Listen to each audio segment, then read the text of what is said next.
Our top story at this hour in what is claimed as a signal of the United Kingdom making headway towards pulling itself out of the cost of living crisis. Official figures show a sharp drop in inflation rate to 6.8%. The inflation rate is the lowest since February of 2022. Well, that's before the Russia invaded Ukraine.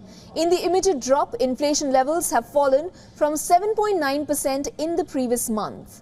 The Bank of England says the new figures meet predictions made by analysts. The primary reason attributed to the drop in inflation is the drop in energy prices. Both gas and energy costs have dropped. The UK's Office for National Statistics says the drop in gas prices happened due to the change in the energy price cap. Prices of some food items such as bread and cereal have also eased, though food prices are still nearly 15% higher than last year, and the pressure on household finances stays. Experts point out that a falling rate of inflation does not mean prices are coming down. What's actually happening is that they are rising less quickly. Meanwhile, the Bank of England has steadily increased interest rates to 5.25%. This is the highest level in 15 years. UK's Chancellor Jeremy Hunt took the release of latest figures as an opportunity to praise the Tory-led government. But he also added that the task is not over. As UK's Prime Minister Rishi Sunak vowed to halve the inflation by the end of this year, the opposition keeps up its offensive. According to the Labour Party's shadow chancellor, Rachel Reeves, inflation numbers in the UK are still higher than in any other major economy. Reeves also hit out at the Conservatives for burdening the working people with high energy bills and prices.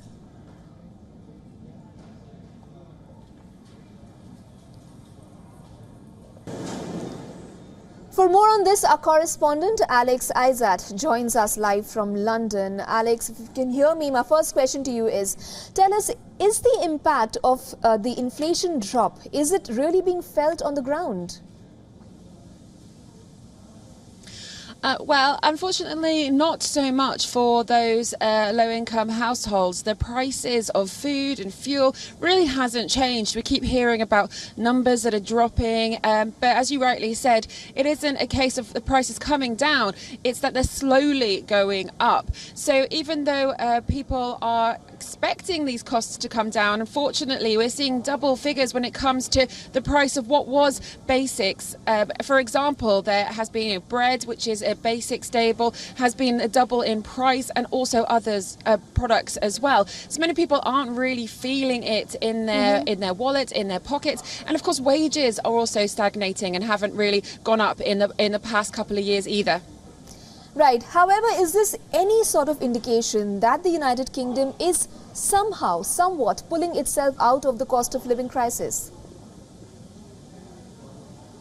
Well, there can only be some hope. It does feel that this is still ongoing. There are some experts out there who are suggesting this is, the light at the end of the tunnel. The inflation is going down, but the Bank of England is still discussing potentially putting up rates again. So those who have savings, are going to be hopefully getting a bit more of their money in their pockets. But for those who have mortgages or are borrowing, well, they're still going to be paying quite a lot. And as prices rise, we hardly ever see them come back down again. Once they're at a certain level, they only seem to be going up. So it does a case of whether or not wages will go up and whether or not inflation continues to come down to that 2% that was promised by the end of the year.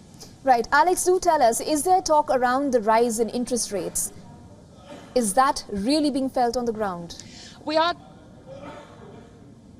are going to be seeing supposedly another rise. Yes, the recent rise that we had again from the banks of those rates from the Bank of England has really been felt. It's not just down to those mortgages. We keep hearing about those interest rates affecting mortgages over and over again. But when it comes down to it, it's not just about the mortgages. It's about rentals as well, because that all does filter down. If you're paying more money for a mortgage, you're obviously, if you're renting out a property, you're going to be putting up those prices. And people who are renting aren't usually on high income, so they're going to be affected affected. The rents, as we have been seeing over the past year, have gone up enormously. The average rent now for a one-bedroom property in London is around 1,600 British pounds, whereas before, when COVID, it was about 1,000 British pounds. So that is quite a big rise, and that is down to those interest rates of borrowing and costs. So yes, it has been felt through everybody within the UK, and even though we're hoping that this could be the light at the end of the tunnel, it is actually, we're not quite there yet, and we're still being affected day to day.